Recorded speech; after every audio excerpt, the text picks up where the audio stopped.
Hi. Hey guys, and today I think it's pretty obvious we're going to be talking about my new camera.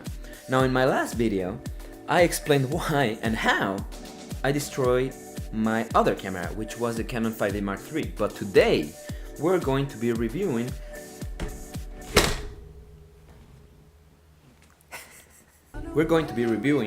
the Canon 5D Mark IV. Now, I am not going to, talk about the specs. You probably already know what the difference are.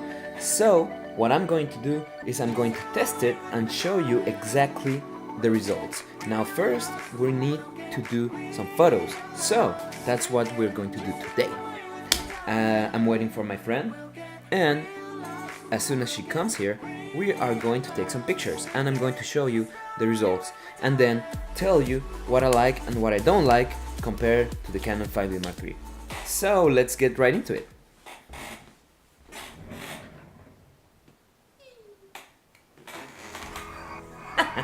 Transition right now.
Okay, now that you saw that, I'm going to be able to show you the pictures that I just took, which are going to be showing up in the screen right about now.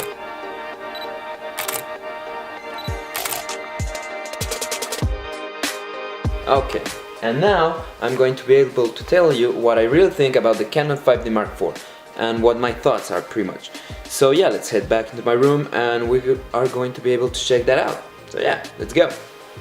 Okay, so now that you saw that, I can finally change from this camera to this camera, and we're going to do this right about now. Did I do that correctly? I probably didn't do that correctly at all, but that doesn't matter. Okay, so now I'm going to quickly compare the Canon 5D Mark III to the Canon 5D Mark IV that I have now. Today I'm going to be talking to you about the big differences that made a big deal for me using the two cameras. These two cameras are pretty much the same body-wise speaking. They're about the same size. The only two things that change are the weight. The Canon 5D Mark IV is a little bit lighter. I don't know where they got the space or what they removed, but it's a little bit lighter. The Canon 5D Mark IV also has a tiny thingy on the back of the camera, but that's pretty much it. Now, moving to the things that I really like about this camera. I'm not going to be talking about the little differences on specs on anything like that, but I'm going to be only talking on the things that while testing them make that difference to me. The first thing that I like is the fact that it can do 60 frames per second at 1080 and 120 frames per second at 720. Now this means that you can pretty much do slow motion stuff like I just showed you in the video that was before. That granted, that wasn't really a big slow motion. If I wanted to do more slow motion, I would have to go on the 120 frames per second, but it's good enough. Now I don't like using the 120 frames per second because it gets you a lower quality. I don't know, maybe in the future I'm going to try it out. But that's the first thing. The second thing is, again, on the video side, on the dual pixel autofocus. I think that's what it's called. Yeah, this was pretty much the thing that convinced me to buy this camera and sell the Canon 5D Mark III, because I pretty much can do this.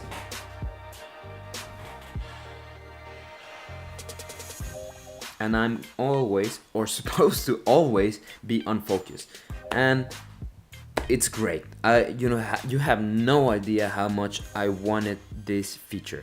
Now this is really something that it's pretty much self-explanatory. You can pretty much choose whatever you want to be focused on, and you can be moving your camera around and it's always going to be focused on that. I really like that feature on this camera. You get a touchscreen with this camera. At the beginning I didn't really use it because I was used to, you know, using the buttons, but once I used the touchscreen to, you know, move quicker on the menu, I pretty much got addicted to it. It's really something that you don't know you're missing unless you try it. I don't know if that's a really good explanation. I pretty much fell in love with the touchscreen of this camera. Now, the things that I didn't like about this camera, there were only two, but to me they were pretty much really big, and they made me want to do this video instead of only showing you the 60 frames per second that this camera can do. The first thing was the battery life.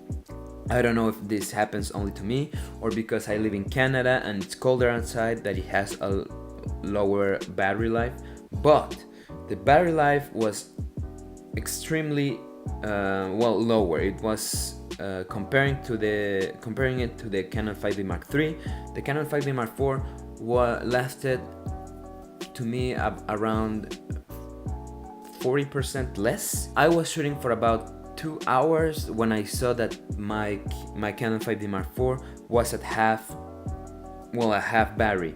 I don't know if the battery that I got was wrong, or like I said, that if the weather outside was the problem, but I had a real problem with the battery. Now I need to buy at least one more battery so I can be safe and I don't have to, you know, be stressed about the fact that maybe my battery is going to be running out, especially if I'm doing a little bit of video. So yeah, there's that, the first thing.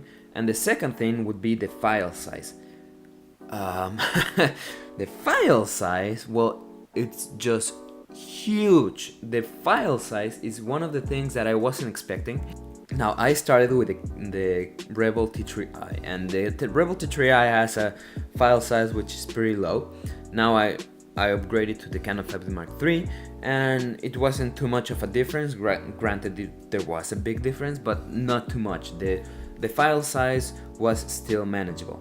But now, the file size is just too much. I was really surprised to see that in only about 3 shootings that I did, I had already used about, I don't know, 15 gigs, or I don't know. It was really something huge, and because of that, and now I think that I'm going to need to buy a new hard drive and new spaces, and I'm going to be doing some stuff because now I need to be searching for more cards, more memory cards or flash cards, so to be able to be shooting continuously, which is a little bit of a shame. Now I think that is just something that I need to get used to, but yeah, it surprised me a lot at the beginning, and now I just need to get used to it. That's pretty much it.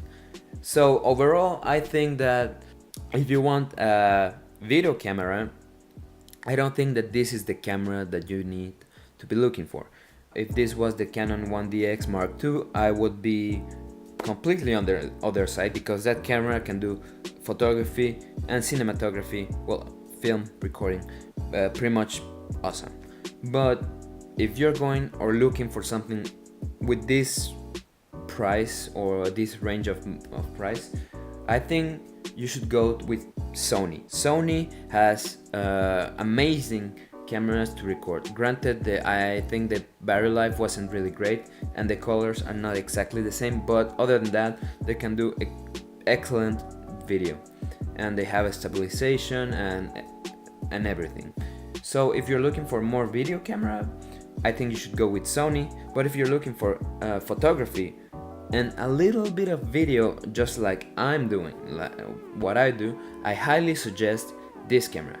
This is a great camera for a little bit of video and a lot of photography.